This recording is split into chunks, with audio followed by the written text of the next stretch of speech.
meresapi dan menyempurnakan tata dunia dengan semangat Injil. Saudara-saudari yang terkasih di dalam Allah Tritunggal, di dalam nama Bapa dan Putra dan Roh Kudus, amin dan shalom. Selamat bergabung kembali dalam serinya, seri renungan harian bertema panggilan untuk meresapi dan menyempurnakan tata dunia dengan semangat Injil. Hari Minggu tanggal 19 September 2021, hari ini adalah hari pertama dalam pekan biasa ke-25 tahun B1. Hari ini juga adalah hari ke-19 bulan Kitab Suci Nasional yang sedang kita jalani dengan tema khusus Yesus Sahabat Seperjalanan Kita.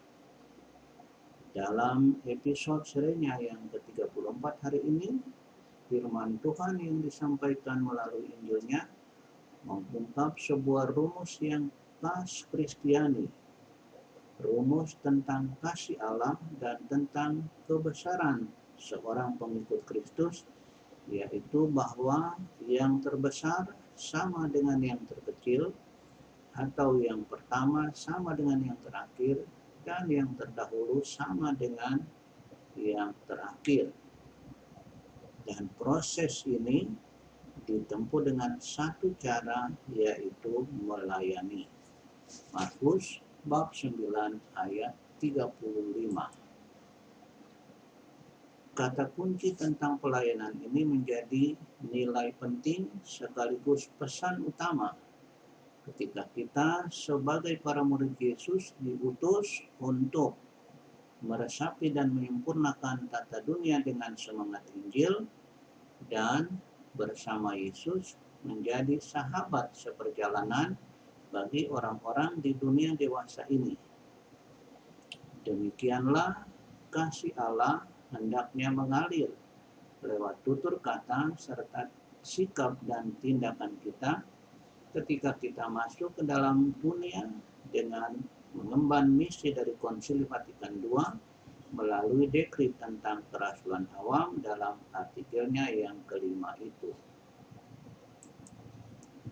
Panggilan untuk meresapi dan menyempurnakan tata dunia dengan kasih Allah ini menjadi mendesak, karena situasi dunia dewasa ini justru semakin jauh dari budaya kasih dan lebih cenderung kepada budaya kematian. Para murid Yesus sendiri diam ketika ditanya Yesus tentang apa yang mereka perbincangkan di tengah jalan, karena mereka terobsesi untuk mencari kebesaran dan kekuasaan seperti yang ditawarkan oleh dunia.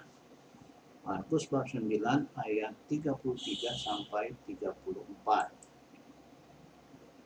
Tentang tata dunia yang ke dalamnya kita para pengikut Kristus diutus untuk meresapi dan menyempurnakannya dengan semangat Injil, kita mendapatkan gambaran dari penulis kitab kebijaksanaan dan juga dari Rasul Santo Yakobus.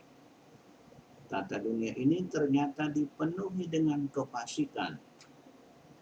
Orang-orang fasik ini langsung bersikap dan bertindak frontal terhadap atau melawan siapapun yang mengusik kefasikan mereka. Kebijaksanaan bab 2 ayat 12. Rasul Santo Yakobus mengungkap perbendaharaan tata dunia yang situasi kondisi manusianya tidak jauh berbeda dengan yang dialami penulis kitab kebijaksanaan, di mana ada iri hati dan mementingkan diri sendiri. Di situ ada kekacauan dan segala macam perbuatan jahat. Demikian tulis Rasul Yakobus mengingatkan kita. Yakobus bab 3 ayat 16. Tentang tata dunia itu, Yakobus masih menambahkan ini. Dari manakah datangnya sengketa dan pertengkaran di antara kamu? Bukankah datangnya dari hawa nafsumu yang saling berjuang di dalam tubuhmu? Kamu mengingini sesuatu, tetapi kamu tidak memperolehnya, lalu kamu membunuh. Kamu iri hati, tetapi kamu tidak mencapai tujuanmu. Lalu kamu bertengkar dan kamu berkelahi. Kamu tidak memperoleh apa-apa karena kamu tidak berdoa. Atau kamu berdoa juga, tetapi kamu tidak menerima apa-apa karena kamu salah berdoa. Sebab yang kamu minta itu hendak kamu habiskan untuk memuaskan hawa nafsumu. Yakobus bab 4 ayat 1-3. Saudara, tata dunia memang harus diresapi dan disempurnakan dengan semangat Injil, yang dalam hal ini adalah kasih Allah yang harus mengalir lewat sikap dan tindakan kita, anak-anaknya, anak-anak Allah.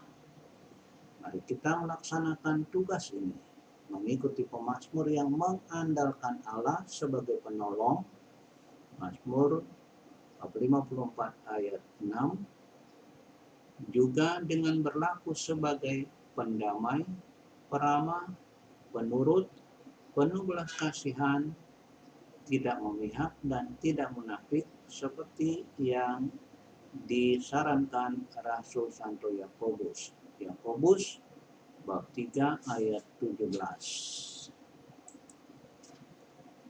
Saudara, meresapi dan menyempurnakan tata dunia dengan semangat Injil. Mari kita lakukan itu. Mari kita memulainya bersama Yesus. Mari kita tinggal bersama Yesus supaya dapat mengakhirinya juga bersama dengan Yesus. Diberkatilah orang-orang yang mengandalkan Tuhan. Amin dan shalom.